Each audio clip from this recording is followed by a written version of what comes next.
Hello everyone, welcome to week 14. This is an abbreviated video. Week 14 of our 15 weeks. This brings us to the end of our time together. And so, this week we're going to go over what we can expect to see on the final exam that will take place during week 15 itself. So week 14, we've got review. If we have any questions, any concerns, we can help you out there on eClass. And then in week 15, you'll take the final exam on eClass. I'll evaluate them. I'll add up all those scores for our grades. And when I have grades ready, I can give you unofficial grades over eClass. So you won't have any surprises when the official grades come up. And then if there's any questions or concerns, mistakes can happen. Assignments can be misplaced and what have you. And then we can deal with them before they become an issue, before they can become a problem. So overall, I hope things have been going well. I think next year we will be back in person, thankfully, and this class can be what it's supposed to be. But the main lecture for this week is going over what we can expect on the test, on the final test, what kind of questions there are, which are two main kinds, and what is going to be asked about, what kind of questions you can expect, and basics how to answer them, to help you out there.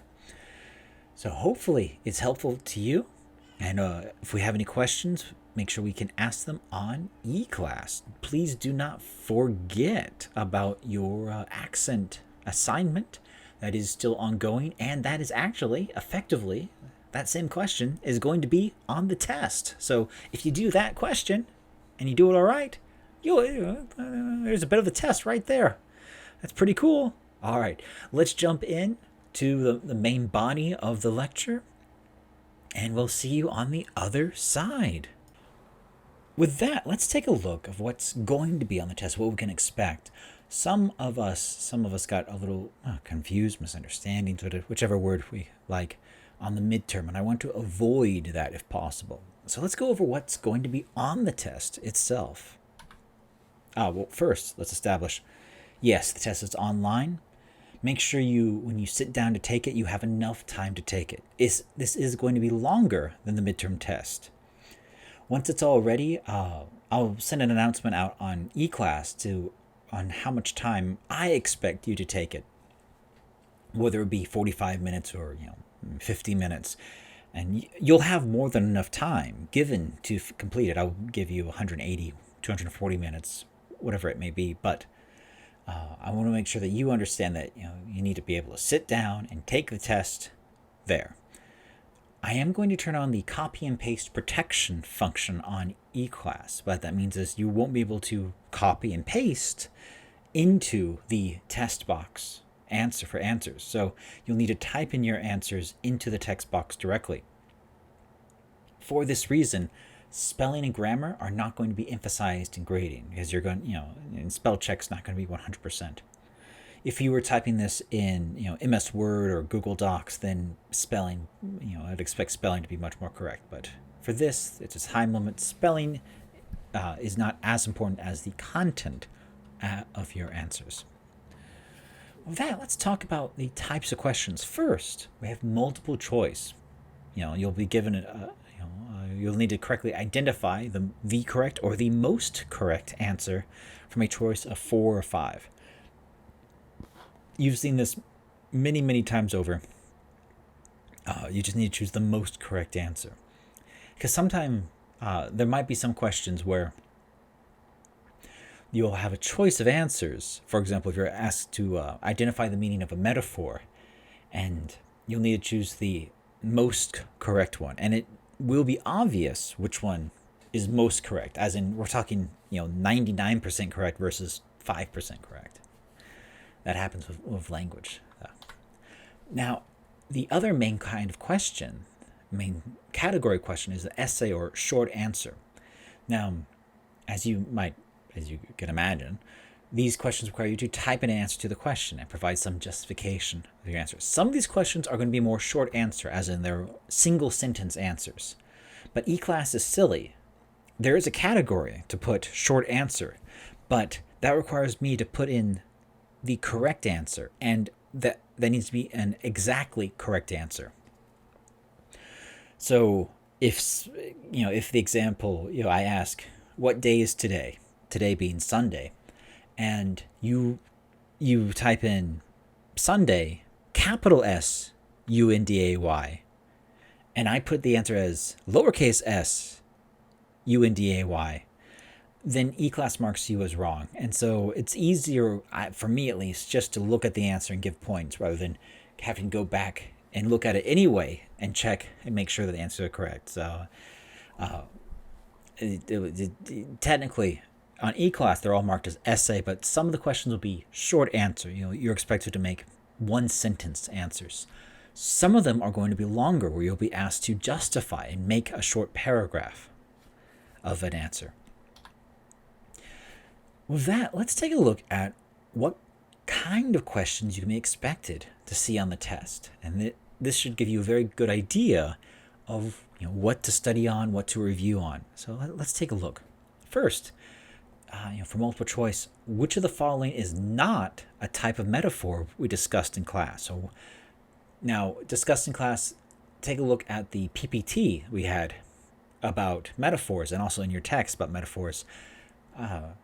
You'll be able to see the different categories, different types of metaphor: simple metaphor, extended metaphor, the sensual metaphor, dead metaphor, things like that. Quite easy now. Also, you'll be asked to explain what a metaphor means, and I'll give you very clear answers. For example, she was like a kid in a candy store. What does that mean? What is it? If somebody says that, you'll need to explain what do they mean by that. If you're like a kid in a candy store, you're overexcited and very happy, and you have so many choices to do. If you imagine going to a candy store as a young child, it's very exciting. If you remember going to Everland and go to their candy store area, it's a very exciting time for little kids. So you're very happy and you have so many choices. Or also, like, he ate like a pig at dinner last night. What does that mean? Well, he ate a lot of food in a very rude manner. You ate like a pig, to eat like a pig. So you'll be asked to briefly explain what a metaphor means. And the metaphors will be very direct in that they're not going to be obscure metaphors. They'll be ones that you probably have experience with in hearing and seeing before. Next, you're going to be asked to create a metaphor or to use a metaphor to describe a situation. So I'll give you a situation. For example, your first relationship partner, your boyfriend or girlfriend, just broke up with you and you feel very sad. What's the most obvious metaphor? I'm heartbroken. That's it. Heartbreak is a metaphor. Or you feel like your heart's been ripped out of your chest. That's how I felt. So you'll be asked to create a metaphor, a single sentence to use in these situations. I'll give you a clear situation, and there'll be some freedom of an answer, and you'll need to give an apt metaphor for that situation. If I gave this, your first boyfriend or girlfriend broke up with you, and you feel very sad, and you say, I felt like a kid in a candy store. That's wrong. That's incorrect. So your metaphor must make sense. Now there'll be multiple, there's a lot of possible answers. So, but you'll need to make sure it makes sense for that. All right. Also, you'll need to be able to describe what transitions are and what purposes they serve in speeches, not in writing, but in speeches. And that's in our textbooks. You'll need to be able to identify major influences on the English language. So Old Germanic, Latin, French, for example, all those things. So you'll be able to know what languages are not major influences on English. Korean is not a major influence on English, for example. Things like that. Nothing too stressful there. And so make sure to review that lecture and that material in the manuscript about where English comes from. You'll need to be able to identify and briefly explain one sentence each. The 5 rules of good flag design. Nothing too outlandish there. They're all single sentences.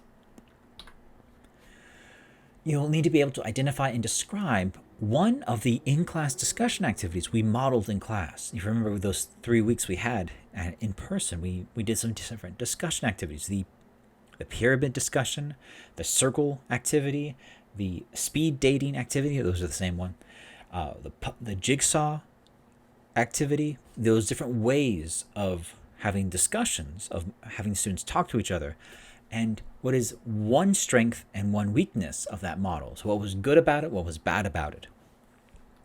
So try to review that as well. And we talked about accents last week. Now, this one's very much is very broad, but be able to identify and describe briefly again an accent of English. So if I ask you to, this is very much open-ended, and I want you to understand this is very much your choice of question. So this question will be on the test, and I'll clarify it more in the final version, but you're going to be asked to give an example of an accent of English and describe it briefly. That's all. Effectively, you're doing that and have done that already with the accent homework assignment. So it's really not that hard, I think. There we have it. Week 14, main lecture in the bag. Again, as I mentioned before, this is quite a bit shorter than usual. Reviewing what we can expect on the test for next week. Hopefully there won't be any surprises, and hopefully everything can take care of itself. If you have any questions, once again, make sure you ask about it on eClass so we can answer them and take care of them, and everything will be taken care of. Hopefully this class has been helpful for you in discussions and in better appreciation of intercultural communication and in English in general, and it's been helpful in some way. Next year will be in person, so I am super excited to get back into person classes, because it's a lot more fun for me at the very least. So I'm ready to get back into it. All right. With that, I hope we're staying happy, healthy, and safe, and we'll see each other again on the other side. All right. Oh, shoot. Sorry. I forgot. Yes. So after you get all the grades, I'm going to tally up your grades, and I will send you a message over eClass announcing that your grades are ready, and you can get your unofficial grades from me on eClass. And so that'll be over the private messenger system that eClass has. And then if you have any questions or concerns, you can ask me about them over eClass, and we can sort it out. As far as I still understand, we are on an absolute grading scale, which is quite helpful, as in you earn the grade that you earn. Before, when we were in class, in person rather, we were on a grading curve, and so only, say, 20% of the class could get an A, and 20% of the class had to get a C, and so that's a bit unfair. If everyone's working very hard, you should get the grade you get, but with the online classes, we're allowed to be, absolute in our grading, so that part should be quite helpful. Oh, with that, I think that's all. If you have any questions, please don't hesitate to ask, and we'll take care of each other and stay and have a great vacation, and see you next year in person. All right, thank you and goodbye.